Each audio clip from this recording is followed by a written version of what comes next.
The guilt you feel when you stop working isn't coming from you. It was put there, deliberately, by a system that profits every single time you feel it.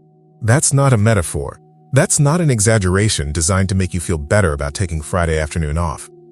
That's the actual architecture of something that was built, assembled piece by piece over decades, and then installed so deeply into the way you think about yourself that it started to feel like your own conscience. This video is about how that happened.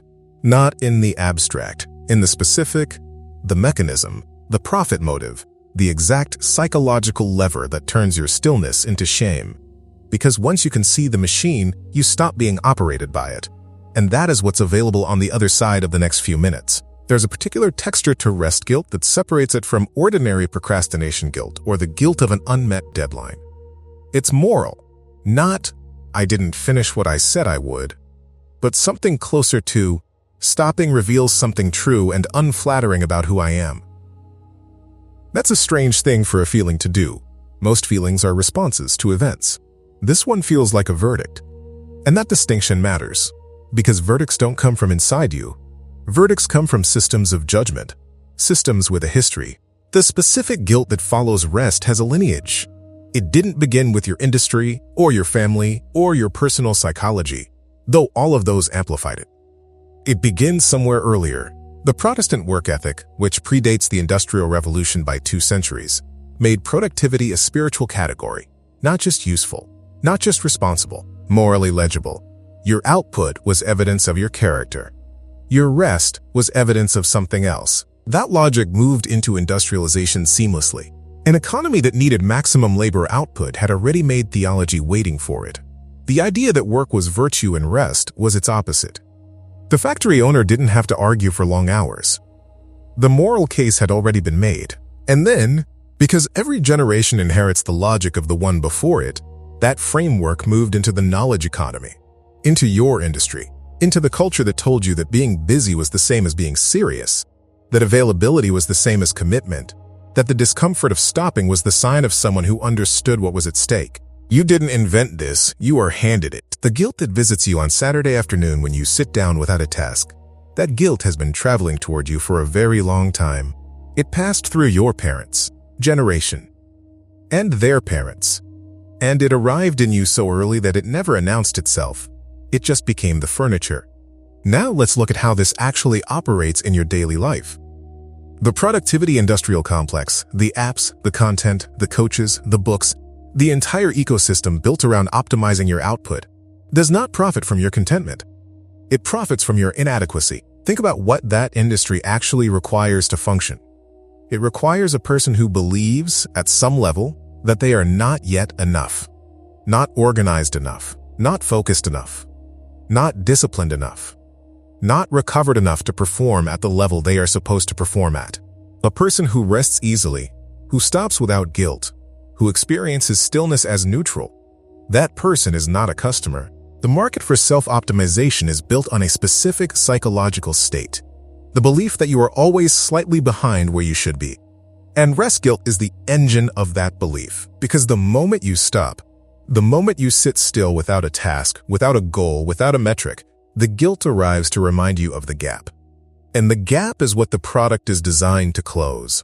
And the product never closes it, because a closed gap is a lost customer. This is not a conspiracy.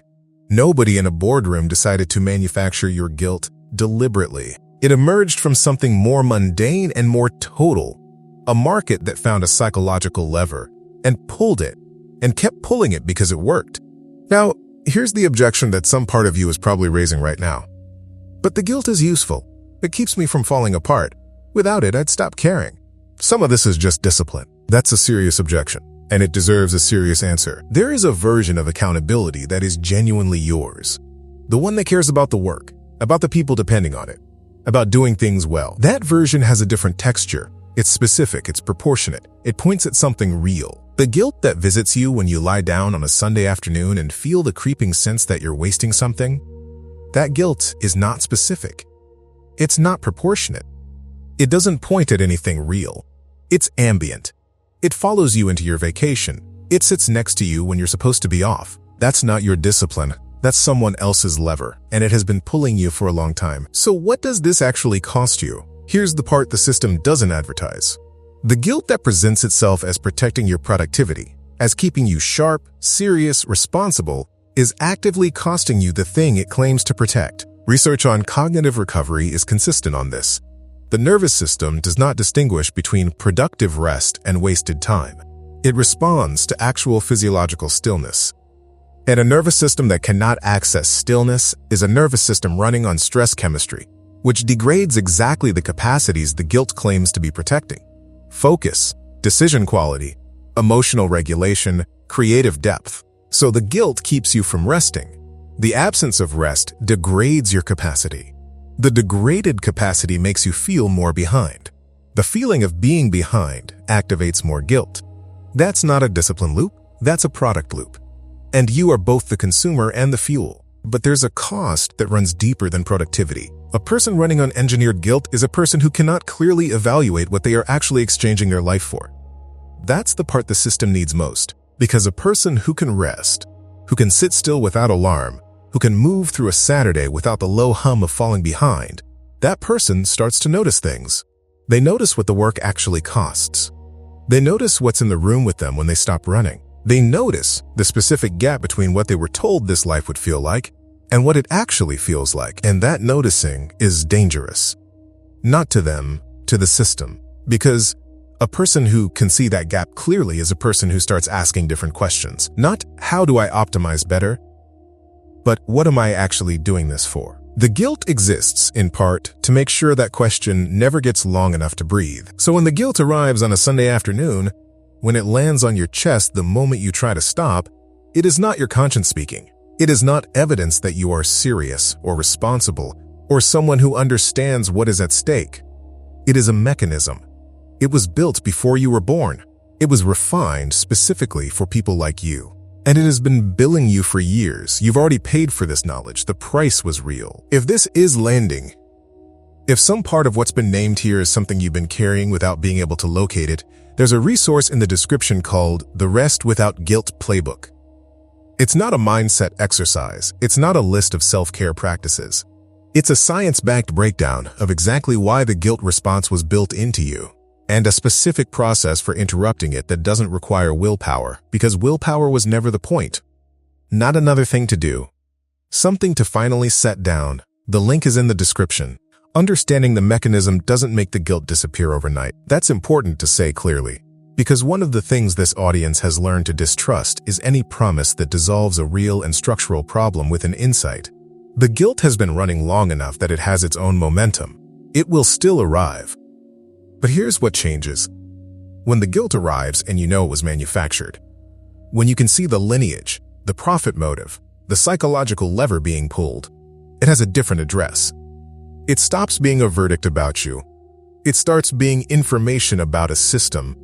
And information about a system is something you can respond to differently than a verdict about your character. The practical version of this looks like a question. When the guilt arrives, when stopping triggers the low alarm of wasted time, the question is not, how do I override this feeling? That's willpower framing. That's still playing on the system's terms. The question is, whose voice is this? Not rhetorically. Specifically, is this proportionate to anything real? Does it point at an actual obligation, an actual person, an actual consequence? Or is it ambient? That formless, directional pressure that doesn't have a specific object, just a general insistence that you should be doing more. Most of the time, for this audience, it's ambient. An ambient guilt with no specific object, no proportionate trigger, is not a signal from your conscience. It's the product working as designed. Now, the real constraints of this life are real. The mortgage is real. The team depending on you is real. The obligations that don't pause for identity reconstruction, those are real. This isn't about leaving. Most people aren't going to leave. This is about reclaiming the interior of a life that already exists, about finding, inside the schedule, the version of you who is allowed to stop without a verdict. That version of you is not lazy. That version of you is not falling behind. That version of you is the one the guilt was specifically designed to prevent from existing. Because a person who can rest without shame is a person who can see clearly. And clarity, for this system, is the only thing it was never able to monetize. If you want the specific framework for interrupting the guilt response, not the inspiration, but the actual mechanism and how to work with it, the Rest Without Guilt Playbook is in the description. It's where this video ends and the next step begins. When did you first notice the guilt wasn't proportionate to anything real? And what were you doing when you caught it? So here's what's true. The guilt you feel when you stop is not evidence that you are someone who takes things seriously. It is not your discipline speaking. It is not a reliable signal from a nervous system calibrated to your actual life. It is a response that was built across centuries, sharpened by markets, and delivered so early and so thoroughly that it learned to speak in your voice. The exhaustion that rest doesn't touch, the reason the long weekend never fully landed, the reason you came back from the vacation still carrying it, is not because you are doing rest wrong. It's because you've been trying to rest while a voice that isn't yours keeps telling you that you haven't earned it yet. You have. Not because of the output, not because of the number you hit or the project you delivered, but because rest is not something a person earns. It's something a system convinced you to trade for productivity and called the trade your own idea. The system is real, and so is the exit. The exit doesn't require leaving your job or your obligations or the life you've built. It requires something smaller and harder. The ability to hear the guilt arrive and know, specifically, structurally, mechanistically, that it does not belong to you, that it has a manufacturer. And the manufacturer is not your conscience. When you know that, when the guilt shows up on a Sunday and you can see the machine behind it, something changes. Not overnight, but it changes. The exhaustion doesn't lift in an instant, but the shame begins to lift. And shame, it turns out, was doing more of the work than the exhaustion ever was. You didn't come to this video because you needed more to do. You came because something in you already knew that the guilt was costing more than it was protecting. That knowing is not nothing. That's actually where it starts.